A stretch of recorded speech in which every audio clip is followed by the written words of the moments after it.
El 6 de octubre de 2020, los astrónomos Roger Penrose, Reinhard Genzel y Andrea Ghez fueron galardonados con el Premio Nobel de Física por sus contribuciones en los agujeros negros. El primero de ellos, Roger Penrose, hizo unas grandes contribuciones a la teoría para entender a estos agujeros negros.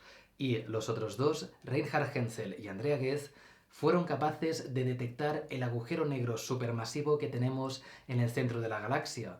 Y es que los agujeros negros a lo largo de estos últimos años han ido ganando popularidad debido a que son tremendamente extraños y suceden cosas que no acabamos de entender en su interior, lo que da para muchos buenos guiones de películas de ciencia ficción. Pero es precisamente el hecho de que son extraños y fascinantes lo que los hace tan difíciles de comprender, y por lo tanto hay muchísima gente que no entiende realmente qué es un agujero negro, y es normal porque es difícil, pero en este vídeo te lo voy a explicar con todo lujo de detalles a un nivel completamente divulgativo para que al final tengas una visión mucho más clara de qué son realmente estos cuerpos celestes que están en nuestro universo. Hay muchísimos, por cierto, y son súper importantes para entender el mundo, el universo en el que vivimos. Para responder a qué son los agujeros negros, nos vamos a centrar en 4 preguntas. En primer lugar, ¿cómo se forman? En segundo lugar, ¿por qué algunas estrellas? Veremos aquí que se forman debido a las estrellas. En segundo lugar, veremos por qué algunas estrellas lo forman y otras no forman agujeros negros. Después nos preguntaremos cómo son por sus alrededores y luego cómo son por dentro, es decir, qué pasaría si cayéramos dentro de un agujero negro, qué se sabe al respecto. Bien, pues antes de empezar me gustaría presentarme en un segundo. Mi nombre es Miquel Canalasteva, soy físico y fundador de Física Pro, un proyecto de divulgación y formación en física.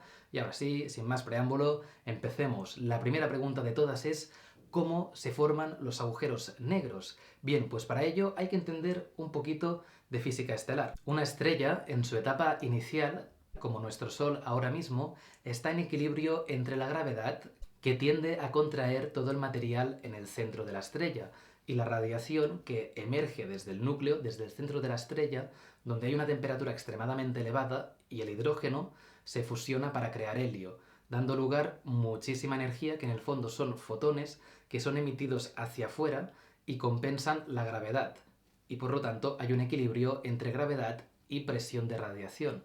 Pero llega un momento en el que el hidrógeno se acaba, y cuando esto sucede, la estrella tiene mecanismos para quemar otro combustible. En este caso es helio y otros elementos más pesados. Pero este combustible también poco a poco se va terminando. En ese momento, cuando ya se ha terminado todo el combustible de la estrella, no se genera energía en el núcleo, así que podríamos pensar que solo hay fuerza gravitatoria y por lo tanto la estrella estará dominada solo por la gravedad y tenderá todo a ir hacia adentro, hacia un solo punto. Pero esto no es así debido a efectos cuánticos, y es que la estrella encuentra un equilibrio entre la gravedad y el movimiento de los electrones. Los electrones deben cumplir un principio cuántico llamado principio de exclusión de Pauli, que básicamente dice que dos electrones no pueden tener los mismos números cuánticos, que traducido al lenguaje común significa que estas partículas deben respetar el espacio vital de sus compañeras y no pueden estar dos en el mismo sitio. Para cumplir esta ley se ven obligadas a moverse muy rápido en todas direcciones, y aquellas partículas dirigidas hacia afuera ejercen una presión que contrarresta la gravedad y hace que la estrella se mantenga en equilibrio. Pero si la estrella es suficientemente densa, entonces la fuerza de la gravedad es tan intensa que las partículas deberían moverse a velocidades superiores a la de la luz para contrarrestar esta fuerza. Y esto no sucede nunca. Nada puede ir más rápido que la luz. De manera que la fuerza gravitatoria es superior a la presión producida por el movimiento de los electrones. Entonces la estrella empieza a colapsar por gravedad, haciéndose cada vez más pequeña hasta que se convierte en un agujero negro.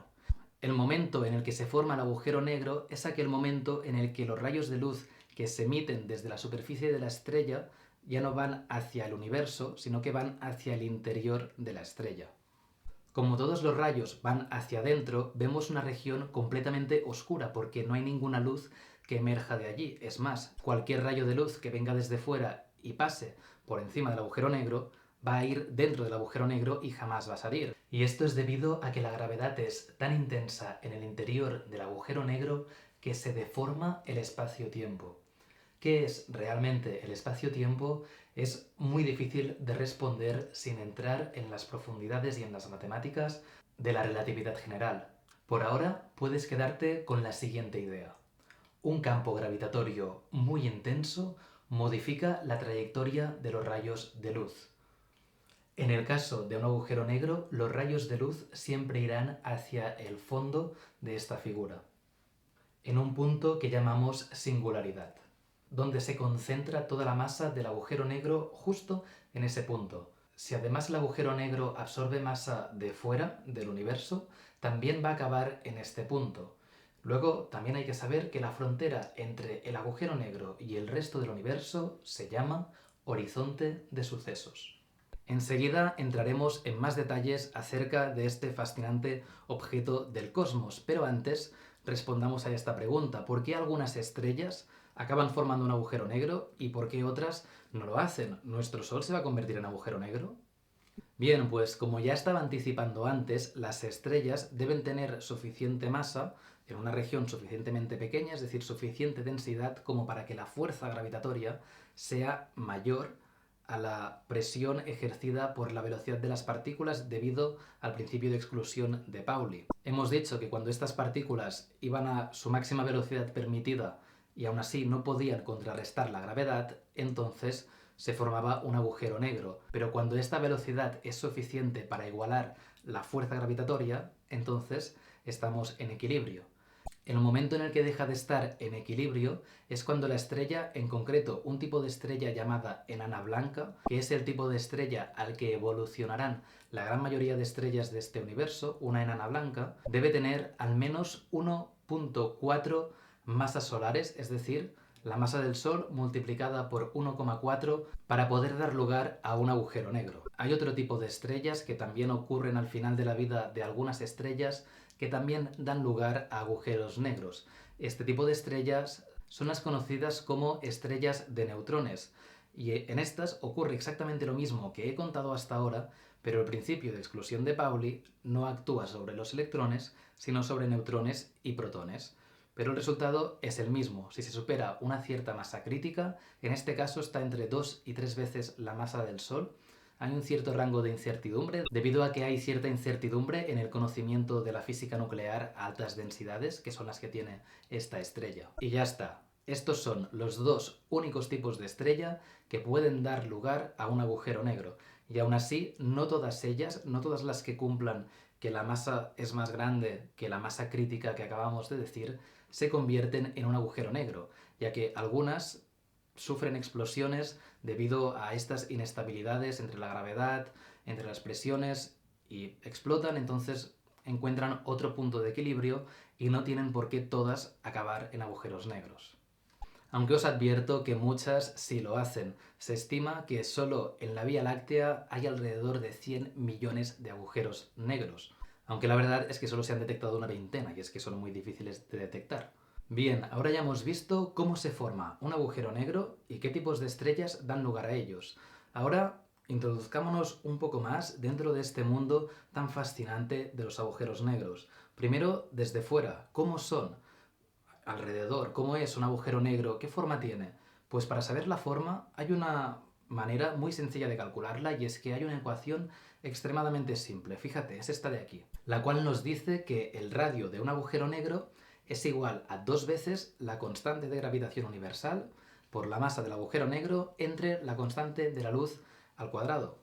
Para que te hagas una idea, una estrella con 2 veces la masa del Sol va a tener un radio de 6.000 kilómetros aproximadamente, lo que es casi lo mismo que el radio de la Tierra, un objeto que tiene el doble de masa que el Sol, es decir, los agujeros negros son muy pequeños y muy compactos. Y por cierto, hablamos de radio porque los agujeros negros son esféricos, sobre todo si no rotan. Si están en rotación, son como la Tierra, son más o menos esféricos, pero en realidad un poco achatados por los polos. Así que hablar de radio tiene mucho sentido. Bien, pues esta esfera o casi esfera negra y opaca en medio del espacio que absorbe todo lo que le entra y no emite absolutamente nada. Bueno, absolutamente nada no es cierto, pero te lo explicaré al final.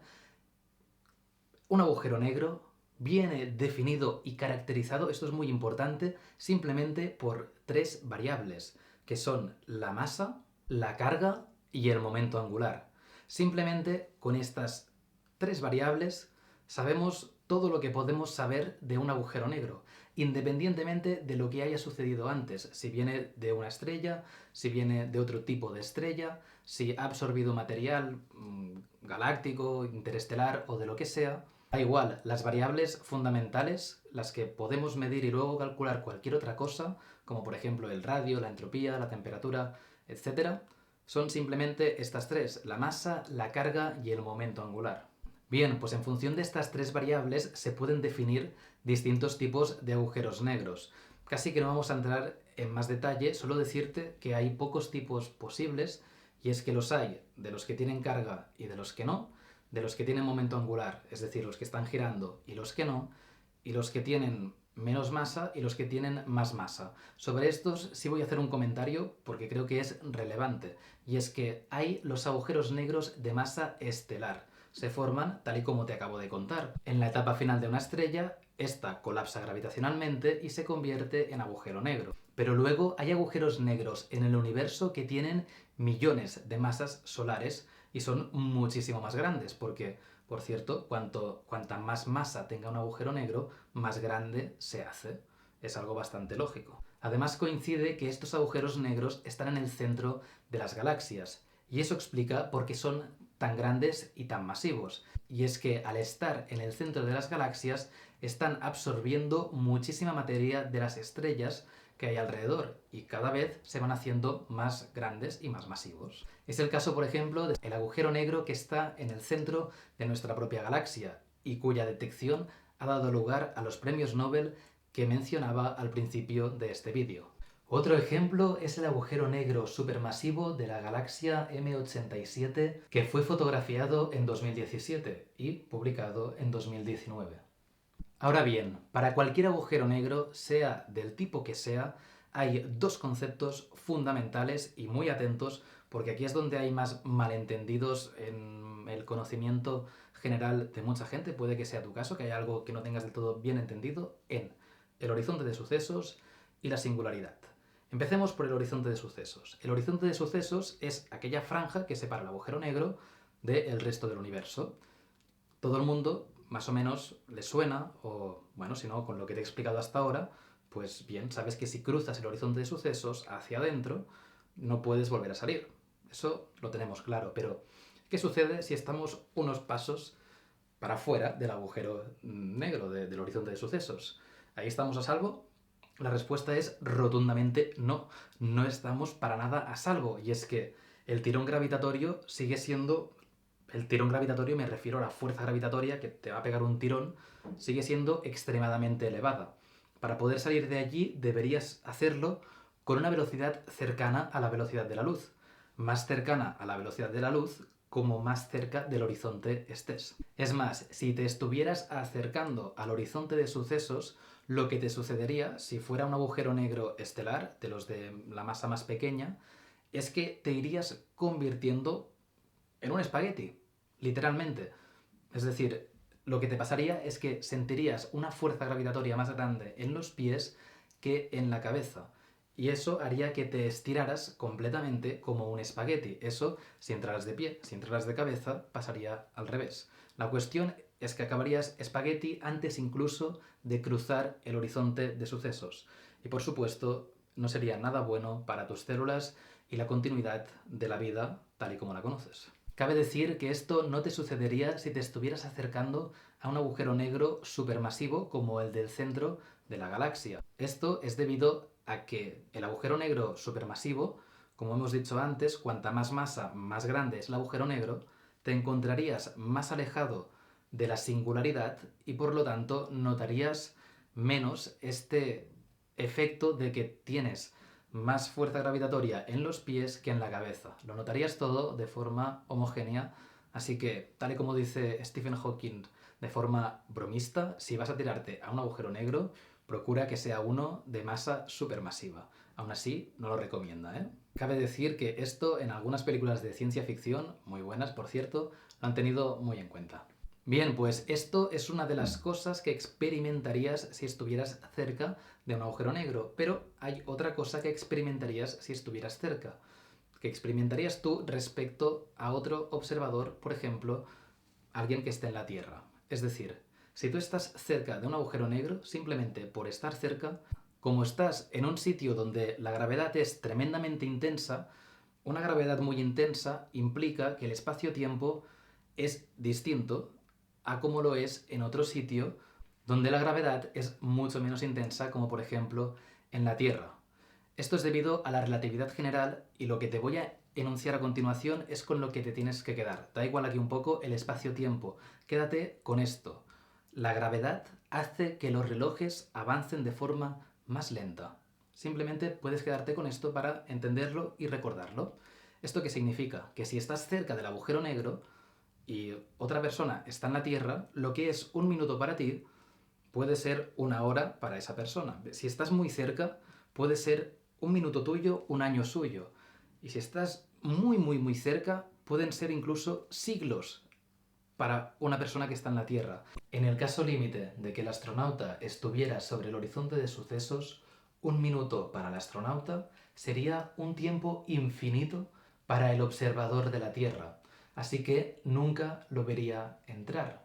Esto es algo que a nadie le entra bien en la cabeza, pero son las predicciones de la relatividad. Y además, esas predicciones ya se están usando hoy en día para calibrar bien los GPS, por ejemplo, los satélites GPS. Ahora bien, suponiendo que estás demasiado cerca del horizonte de sucesos o que simplemente te apetece entrar y ver qué sucede y dices, pues bueno, a ver qué me sucede si entro dentro el agujero negro, lo que es la cuarta pregunta de lo que nos estábamos planteando. Una vez entres en el agujero negro cruzando el horizonte de sucesos, lo que te vas a encontrar es que en el centro de ese agujero, de esa región del espacio de la que nada escapa, hay la singularidad.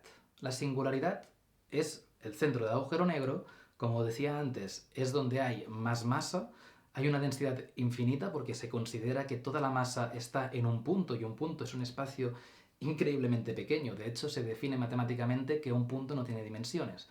Pero no entraremos en esos detalles, nos quedamos con que es algo extremadamente pequeño donde está toda la materia allí comprimida. ¿Qué sucede en la singularidad? Pues lo que sucede es que se detiene el espacio y el tiempo, dejan de existir. La situación es parecida a la del Big Bang, pero sería el final en vez del principio del tiempo. ¿Qué te sucedería si llegaras justo hasta la singularidad? La verdad es que nadie lo sabe. Lo que es extremadamente probable es que no llegues vivo debido a los fuertes campos gravitatorios que te espachurran como cuando te convertías en un espagueti al estar cerca del horizonte. Pero la singularidad es algo que no se puede observar. Lo más lejos que puede llegar nuestra observación es hasta el horizonte de sucesos, nada más adentro. Ya que, como hemos repetido varias veces, no hay nada que salga del interior. Pero eso no es del todo cierto. Y es que existe la radiación de Hawkins. Esta radiación, básicamente, es que el agujero negro tiene una cierta temperatura. Y se justifica esta cierta temperatura porque tiene una cierta entropía. Vamos a quedarnos con la idea de que el agujero negro tiene una cierta temperatura y es algo que es plausible porque está lleno de materia, de energía. Puede ser que tenga esa temperatura. Pero es que la temperatura que tiene un agujero negro es algo tremendamente pequeño. Esta temperatura viene definida de la siguiente forma, y es igual a la constante de Planck por la constante de la luz al cubo entre 16pi al cuadrado por la constante de gravitación universal, la masa del agujero negro y la constante de Boltzmann. Y en física, un cuerpo, cualquier cuerpo, a una cierta temperatura emite luz. Esto es lo que hace el Sol. Sus capas más externas están alrededor de unos 6000 grados Kelvin. Y a esa temperatura se emite una luz que los seres humanos podemos ver, es lo que llamamos luz visible. Pero los agujeros negros están increíblemente más fríos y emiten una luz muchísimo más fría. Por ejemplo, para un agujero negro de masa estelar de 2 veces la masa del Sol, tendrá una temperatura de 0,7018 grados kelvins, es decir, 80 nanokelvins. Y para un agujero negro supermasivo, es aún más pequeña la temperatura, porque según la fórmula, la temperatura disminuye a medida que aumenta la masa. Por ejemplo, el agujero negro del centro de la galaxia de 4 millones de masas solares tiene una temperatura de 8 por 10 elevado a menos 15, es decir, un 0 con 14 ceros detrás y un 8 grados Kelvin. Bajísima su energía. Esta radiación que emiten todos los agujeros negros por el simple hecho de existir va a provocar que estos se acaben evaporando, pero como emiten tan poca energía, van a tardar muchísimo tiempo en hacerlo. Por ejemplo, un agujero negro estelar se evapora completamente cuando pasan 10 elevado a 63 años, es decir, un 1 con 63 ceros detrás. Es muchísimo tiempo. Y los supermasivos aún tardan más porque emiten menos energía. Y ahora nos podríamos preguntar si se puede detectar esta radiación Hawking de los agujeros negros. La respuesta es que no se puede, ya que su luz es tan débil que, aunque nos llegara, no la veríamos porque antes, por encima, superpuesta, nos llega la radiación de fondo de microondas, que si no sabes lo que es, ves a este vídeo de aquí donde te lo explicamos con mucho detalle, pero básicamente es una luz que emitió el universo cuando tenía 370.000 años de vida y que sigue bañando todo el espacio. Es una luz muy tenue, no es visible, es de muy poca energía, pero es de energía superior a la que emiten los agujeros negros. Por lo tanto, estos son invisibles. Bien, y ahora podrías decirme, entonces, ¿cómo los detectamos y sabemos experimentalmente que están allí? Porque lo sabemos. Pues este es un tema que si te interesa, dímelo en los comentarios. Y si hay alguna otra cuestión sobre lo que he estado comentando o otros temas, déjamelo también en los comentarios y lo tendré en cuenta para futuros vídeos. Antes de despedirme, decirte que hay una cosa más que tengo que decirte sobre el horizonte de sucesos y que si quieres traspasarlo para llegar a un punto de no retorno en tu conocimiento en física, debes estar suscrito a este canal, activar la campanilla, dejar un buen pulgar arriba si te ha gustado este vídeo y nada más. Espero que te haya servido, que ahora tengas una visión un poco más clara de cómo son los agujeros negros y de qué son realmente. Espero que haya sido así y cualquier cosa me lo dices en los comentarios. Nos vemos. Chao.